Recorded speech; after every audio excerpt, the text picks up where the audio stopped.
Hello and welcome to another Show Me with Mr. Oliver. Today we're doing multiplication word problems, and I might even throw in some division word problems just to really make you think about how it relates to multiplication. Okay, here we go. Firstly, we need to understand what multiplication is. 2 times 3 could mean 2 lots of 3, or it could mean 2 3 times. I tend to teach multiplication as 2 3 times. Let me show you what that would look like.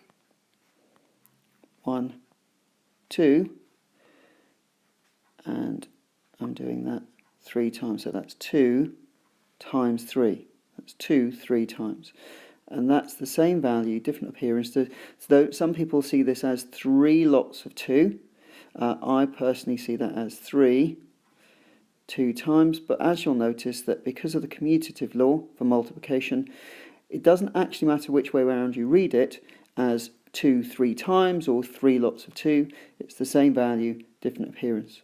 But for the purpose of this, the first number I will call muchness. How much have I got?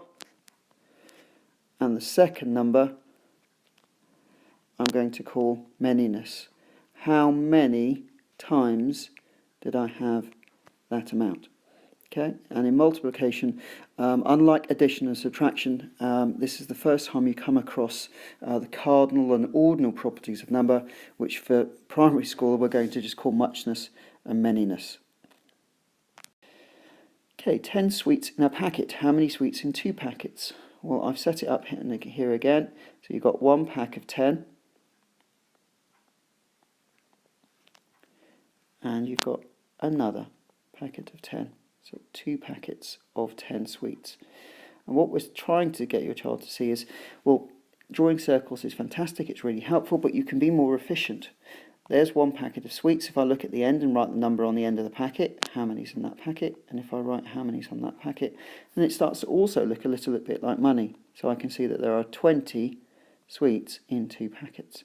And it's about being more efficient. If your child can't be more efficient with their pictorial methods yet, they're still at the concrete phase. You could make 2 piles of 10 1p's, pretend they're sweets, and then they'll soon spot that that's just 10 and 10 is 20. Okay, 15 worms in a bucket. Sam shares the worms fairly between the 5 chickens. How many worms does each chicken get? Right, well, 15 worms in a bucket, 5 chickens. That's 1, 2, 3, 4, 5, 6, 7, 8, 9, 10, 11, 12, 13, 14, 15 worms. And you'll notice I use these pictures a lot. I call them an array with the children. It's a rectangular. We call it the rectangular chocolate bar. And it's an array because it helps us with our maths. It's also the mathematical word for that shape, which is called an array. Now, what are the children going to be able to do? Well, they'll look and go 15 worms in a bucket. Right, I'll give each chicken a worm. So that's a group of 5. Then I'll do another group of 5 where they get another one each, and then another 5 worms, and they all get 1 each. And you notice that we're doing here is sharing. Normally we do lots of grouping, but this is sharing between 5 chickens fairly. So you'll notice that we're actually, instead of counting the groups going down, we're counting the sharing going across. Each chicken gets 3 worms, and that's because 3 worms times 5 chickens equals 15. 3 times 5 equals 15. And that's the most important piece of information that your child needed at this stage. They were told how many chickens and they were told how many worms. They needed to work out how many they get each. Nearly at the end now. 4 wheels on 1 car. How many wheels on 5 cars? This is a typical multiplication problem. So we've got our 4 wheels on 1 car. 8 wheels on 2 cars, if we're counting in 4s. 12 wheels on 3 cars. If your child can't do that, they just have to go 4, and another 4 is 8, and another 4 is 12, so they can keep a cumulative total. And another 4 would be 16, and another 4 would be 20. And you can see that we're starting to be more and more efficient with our systems and moving away from drawing arrays as much as they are able. So we can just put the right number 4 for each pile of 4 wheels and then count up how many lots of 4 that is. It's 5 lots of 4, which gives us the answer 20 wheels.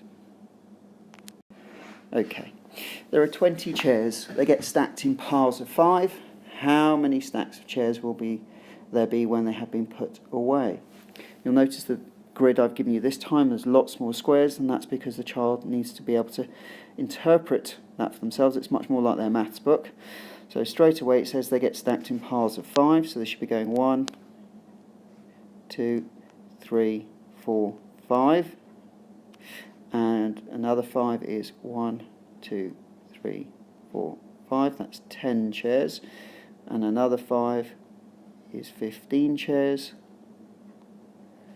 And another 5 is 20 chairs. So as you can see, they should be able to spot that there are 1, 2, 3, 4 piles of chairs, 4 stacks of chairs when they're put away. Okay, Eddie gave half of his cars to his brother. He now has 10 cars. How many cars did he have to start with? Right, well, if Eddie's got 10, that's 1, 2, 3, 4, 5, 6, 7, 8, 9, 10. And that is equivalent to a half of the cars that he had to start with. That means he must have had another half that he's given away. Well, if he gave away 10, the other half must also be 10. For it to be a half, it has to be an equal amount. So 2 halves make the whole. So altogether, he had 20 cars to start with. And hopefully that's helped you work out how to solve lots and lots of word problems. Thank you and good luck.